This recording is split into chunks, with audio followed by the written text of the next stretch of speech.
ఎందుకు వెనక నుంచి వెనక బాబు దయచేసి గమనించండి అక్కడ వెనక రావాలా జగనన్నారా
నిజంగా కూడా మేమందరం కూడా న్యాయ వ్యవస్థ ఇంకా కూడా బతికే ఉంది అని చెప్పేసి ఈ రాష్ట్రంలో అని చెప్పేసి అనుకుంటున్న పరిస్థితి. సో ఈ కార్యక్రమంలో పాల్గొన్న విద్యార్థులు, తల్లిదండ్రులు, యువకులు అందరికీ కూడా కృతజ్ఞతలు.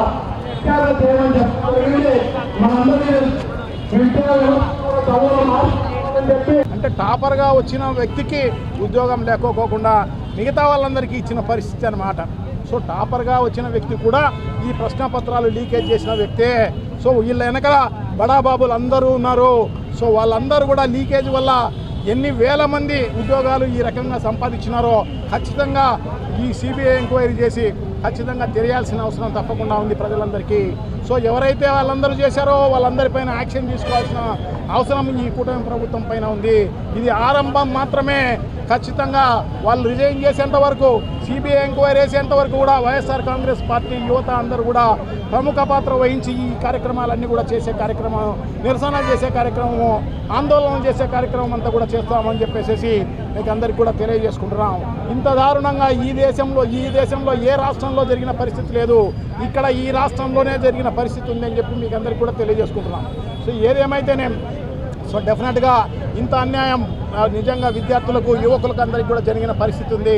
సో వాళ్ళందరూ కూడా కోచింగ్ తీసుకొని పాపం కొన్ని సంవత్సరాలు, కొన్ని నెలలు, కొన్ని సంవత్సరాలు వాళ్ళందరూ కోచింగ్ తీసుకొని వాళ్ళందరూ కూడా పరీక్షలు రాసిన పరిస్థితి అన్నమాట. వాళ్ళందరికీ ఉద్యోగాలు రాకుండా దొంగగా వాళ్ళకందరికీ ఉద్యోగాలు ఇచ్చిన పరిస్థితి మనం చూస్తున్నాం అన్నమాట. కొన్ని లక్షలు, 15 లక్షలు, 20 లక్షలు వాళ్ళందరూ కూడా బేరం ఆడుకుంటున్న పరిస్థితి మనం వీడియో కాల్లోనూ, తర్వాత ఆడియో టేపుల్లోనూ మనం విన్న పరిస్థితి ఉంది. సో ఇవన్నీ కూడా సాక్ష్యాలు చూపించి అడుగుతున్నా కూడా ఈ 1.5 సంవత్సరం నుంచి ఈ ప్రభుత్వం పట్టించుకున్న పరిస్థితి లేదు. దున్నపోన పైన వానబడినట్టే ఉన్నట్టుగా ఉంది అన్నమాట. సో ఏమైతేనే మాకు మీడియా ఉందిలే, మేము బుల్డోజ్ చేస్తాం, మేము అంతా కూడా బాగా జరిగిందని చెప్పేసి అందరినీ కప్పిపుచ్చే కార్యక్రమం చేస్తున్నారు తప్ప ఇంకో రకమైన పరిస్థితి లేదు. ఖచ్చితంగా నిరుద్యోగులందరూ కూడా వాళ్ళందరూ కూడా ఈ రోజు కూడా రేపు ఎప్పుడైనా కూడా ఖచ్చితంగా వాళ్ళు చూపించే కార్యక్రమం తప్పకుండా చేపిస్తారు, తప్పకుండా సినిమా చూపిస్తారు మీకు అందరికీ కూడా. సో డెఫినెట్గా మీరు చేస్తున్న అక్రమాలు ఏదన్నా కప్పిపుచ్చుకోవచ్చులే అని చెప్పేసి మీరు అనుకోవచ్చు. అది జరిగే విషయమే కాదు, ఖచ్చితంగా దీనిపైన అందరికీ కూడా ప్రజలందరికీ కూడా తెలిసిన విషయమే. సో డెఫినెట్గా ఎందుకంటే హైకోర్టు కూడా నిన్న దీనిపైన విచారణ చేయమని చెప్పడం జరుగుతుందన్నమాట. వాళ్ళు విచారణ చేయమన్నారు కానీ సిబిఐ ఎంక్వైరీ హైకోర్టు చెప్పలేదు. సో అందుకోసం వీళ్ళు సొంత విచారణ చేసే కార్యక్రమం చేస్తారు. మీరు సీఎం గారు ఏం చెప్తే ఆ విచారణలో అదే వచ్చే కార్యక్రమం జరుగుతుందన్నమాట. అంటే మనకు తెలిసిన విషయమే అన్నమాట విచారణలో ఏం జరగబోతోంది అనేది. అటువంటిది కాదు, ఖచ్చితంగా సిబిఐ ఎంక్వైరీ చేయాల్సిన అవసరం తప్పకుండా ఉంది. ఎవరైతే అధికారులు దీంట్లో పాల్గొన్నారో వాళ్ళందరినీ కూడా శిక్షించాల్సిన అవసరం తప్పకుండా ఉంది. నారా లోకేష్ రిజైన్ చేయాల్సిన అవసరం తప్పకుండా ఉంది. ఆ మెగా డిఎస్సీని క్యాన్సిల్ చేయాల్సిన అవసరం తప్పకుండా ఉంది. కొత్త మెగా డిఎస్సీని మళ్ళా జరపాల్సిన అవసరం తప్పకుండా ఉంది అని చెప్పేసి ఈరోజు యువకులు, వైఎస్ఆర్ కాంగ్రెస్ పార్టీ తల్లిదండ్రులు అందరూ కూడా డిమాండ్ చేస్తున్న పరిస్థితి ఉందని చెప్పి తెలియజేసుకుంటూ, సో ఇప్పటికైనా కనువిప్పు కలిగి మీరందరూ కూడా జరుగుతున్న అన్యాయాన్ని ప్రజలందరూ కూడా తెలుసుకున్న విషయమే. సో తప్పకుండా మీరు చేస్తున్న ఈ రకమైన అరాచకమైన కార్యక్రమాలన్నీ కూడా చూస్తున్నారు వాళ్ళు. డెఫినెట్గా నీకు బుద్ధి చెప్పే కార్యక్రమం త్వరలో ఉంది అని చెప్పేసి తెలియజేసుకుంటూ, మేము ఖచ్చితంగా కొత్త మెగా డిఎస్సీని జరపాలి అని చెప్పేసి డిమాండ్ చేస్తూ సెలవు తీసుకుంటాం. ప్రతి ఒక్కరూ తప్పనిసరిగా యూట్యూబ్లోకి వెళ్ళి కడప వార్తను లైక్ చేయండి, సబ్స్క్రైబ్ చేయండి. ఇట్లు మీ జి రమణయ్య, ఎడిటర్, కడప వార్త.